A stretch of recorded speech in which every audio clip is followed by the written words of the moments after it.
arrived, the prince followed that man's example by cutting off his hair and beard, putting on yellow robes, and leaving the palace for the life of a mendicant.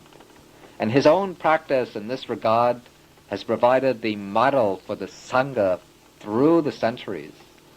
Each monk, when he goes forth, does so in imitation of the original renunciation of the Buddha. The actual formation of the Sangha took place soon after the Buddha gave his first discourse.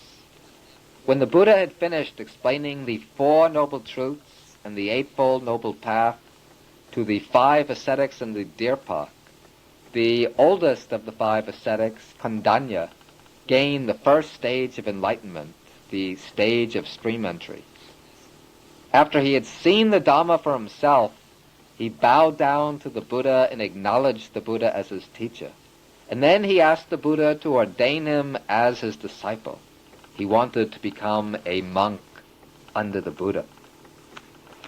The Buddha then ordained him simply by saying, "Come, bhikkhu, the Dhamma is well proclaimed.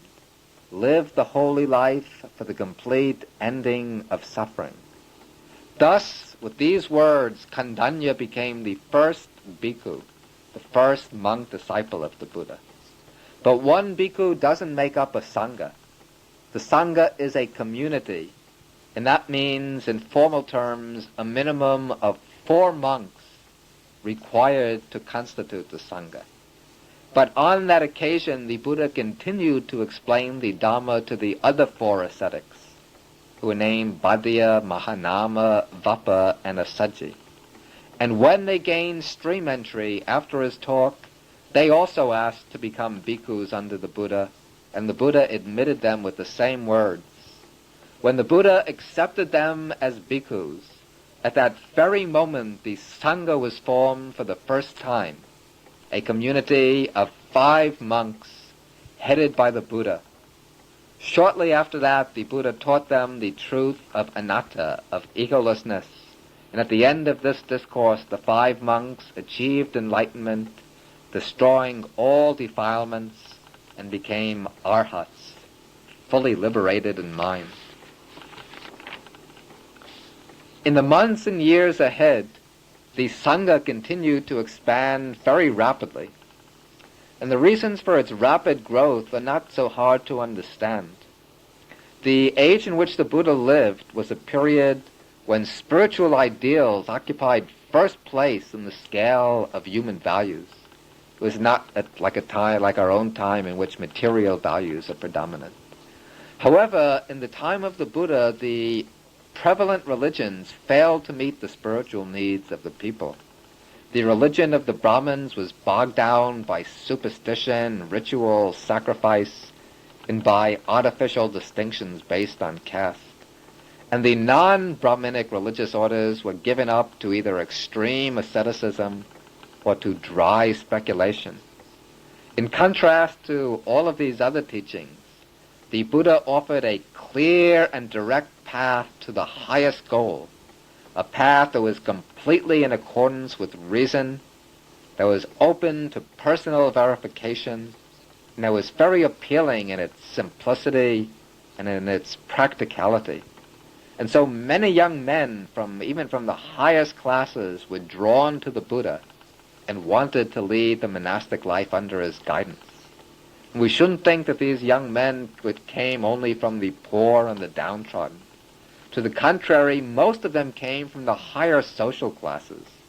They included the young Brahmins, the sons of wealthy merchants, aristocrats, princes, also kings, farmers, and also those who were less fortunate, since the Buddha didn't make any class distinctions. It included outcasts, poor people, beggars, and so on. The order grew very rapidly, and by the time the Buddha passed away, it contained thousands and thousands of members, and it was spread out throughout a good part of northern India.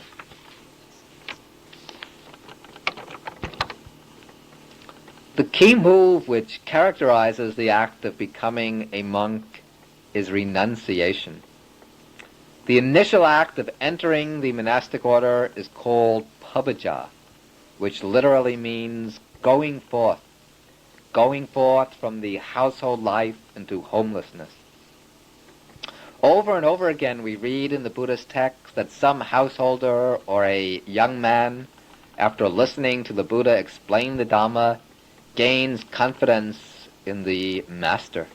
When he gains his confidence, he reflects upon the household life thus, in the words of the text, he thinks, "The household life is confining, a path for the dust of passion. The homeless life is free as the open air. It's difficult, while living at home, to lead the pure and perfect life of homelessness. I'll cut off my hair and beard, put on the saffron robes, and go forth from the household life into homelessness." Then we read that sometime later that same person leaves his circle of relatives, whether they be large or small. He leaves his accumulation of wealth, whether it be large or small. He cuts off his hair and beard, puts on the saffron robes, approaches the order, and takes ordination, entering the life of homelessness. Now there are some people, especially in the West, who admire the Buddha and his teaching, but find themselves put off by the Sangha. They feel something repellent in a religious system that issues in monasticism. They prefer to see a spiritual path that can be adapted to life in the world, rather than one that leads away from worldly life into monastic life. Now such people might be justified in wishing to see a Dhamma that can be practiced in the world. And this is true also about the Buddha's teaching, that it's applicable for those who are living in household life. But anyone who's correctly grasped the drift of the Dhamma, the Buddha Dhamma, will see at once that the path of renunciation follows from it with complete naturalness. The Buddha teaches that life in the world is inseparably connected with dukkha, with suffering and unsatisfactoriness.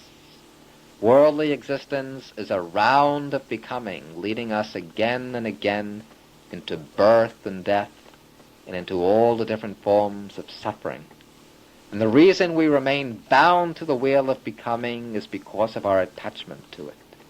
We hang on to it through our craving, our desire for pleasure, for power, for continued existence. To gain release from the round, we have to extinguish our